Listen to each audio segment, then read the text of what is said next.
Okay, so this is Brownie, the crested gecko. She pooed everywhere, and they're not really like bearded dragons. They like to eat fruit and crickets, and they can jump really far. I don't think we can get her to do it right now. She was jumping everywhere when we weren't filming though, which is kind of weird. And one thing I discovered that's pretty cool is they can fit through gaps less than a centimeter thin, which is, I think, is really amazing. I was kind of worried. I thought she'd get stuck. This one is my pet. Her name is Brownie. Preston's gonna hold her. They live in New Caledonia, which is really tropical. And now we're gonna move on to the next pet. Next pet, we're not gonna be holding it because it's a tarantula, and the bite is really, really severe. It hurts a ton. Now these guys are, this is a Chilean rosehair tarantula. They're from, well, Chile. They'll either live in a desert habitat or a tropical. Tropical habitats are best. And I just put it on this little basket thingy hanging right here so that you could see it better. We'll go show you the habitat.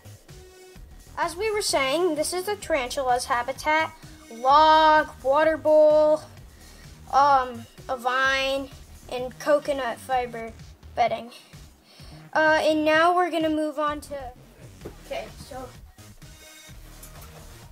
here we are with Spike, and we're gonna teach you how to hand feed them. Now we tried hand feeding him with a live mealworm, but that didn't work, so now we're trying a decapitated one. And what we're gonna do, squeeze the guts out. Squeeze them out.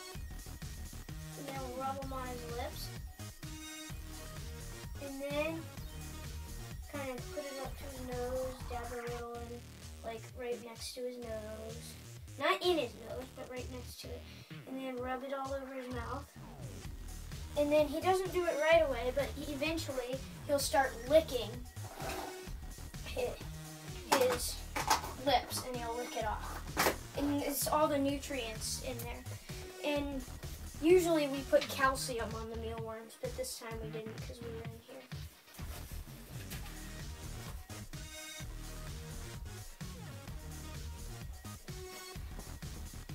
His name is Spike. They'll eat fruit, vegetables, pretty much anything like that, crickets, mealworms. They live in Australia, need a desert habitat.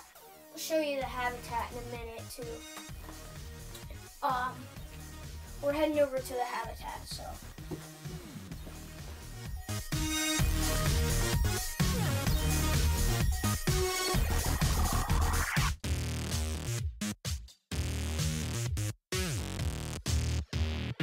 This is the habitat, and he's usually not that active.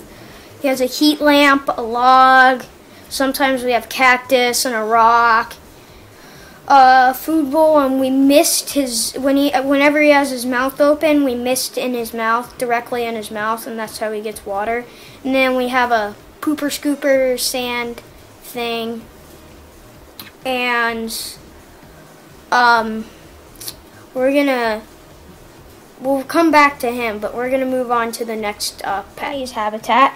There's a hammock, a skull, a log tank, a vine, there's the food bowl, the water bowl, and it has a background, and then a lizard mat, grass mat. She's sitting up there, see her?